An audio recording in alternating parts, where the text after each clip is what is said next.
Korang bayangkan seorang ayah yang keluar rumah bukan untuk berseronok pun. Bukan juga untuk berfoya-foya. Dia hanya keluar nak beli keperluan anak dia saja. Tapi akhirnya dia takkan pernah balik lagi. Kenapa? Sebab dia dilanggar oleh manusia yang hilang akal sebab mabuk. Arwahyarham Amirul keluar dengan niat yang baik. Beliau seorang ayah yang bertanggungjawab. Tapi dalam perjalanan itu, takdir Allah telah berlaku. Datang satu kenderaan yang dipandu oleh manusia yang tak sedar dunia telah merempuh motor arwah. Dan sekelip mata saja, nyawa seorang ayah dan seorang suami telah melayang.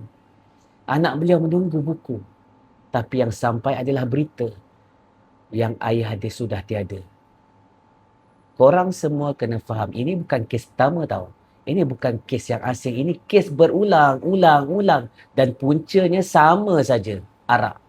Persoalannya, kalau kita tahu arak ini punca kematian, punca kemalangan, punca hilang akal, kenapa benda ni masih ada lagi dekat Malaysia?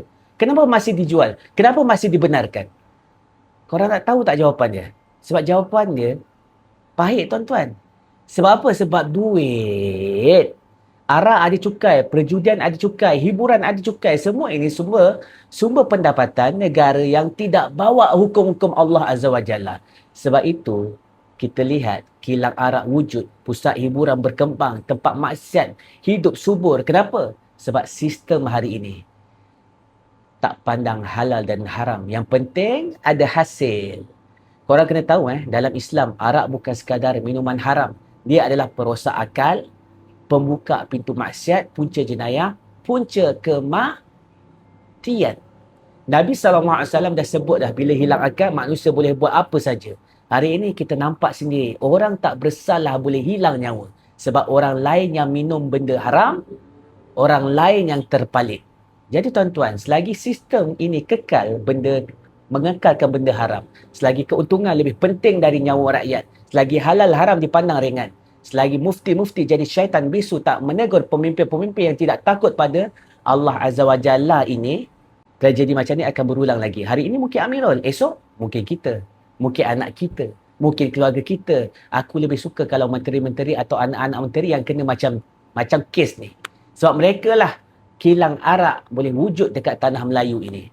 Ini bukan sekadar isu kemalangan, ini isu iman. Ini isu sistem, ini isu hidup umat Islam. Bangkitlah tuan-tuan, jangan biasakan diri dengan benda haram. Sebab bila kita diam, kita telah menjadi syaitan bisu. Kita sedang benarkan kezaliman ini terus hidup. Aku tak akan biarkan saudari Islam aku dizalimi oleh puak-puak menteri yang gilakan jawatan dan gaji yang lumayan. Sistem demokrasi ini kita kena ubah untuk mengangkat sistem Islam yang sebenar. Ayo, bangkitlah saudari Islam. Mari saudari Islamku, jangan menyepikan diri pasal benda yang haram ni. Kalau korang tak nak azab Allah Azza wa Jalla akan turun sebentar lagi, apabila orang yang hari ini ada jawatan, ada tanggungjawab tidak buat amal ma'ruf nahi munkar, kita semua akan kena. Apa yang paling penting? La ilaha illallah Muhammadur Rasulullah. Ini baru betul. Jangan jadi syaitan bisu.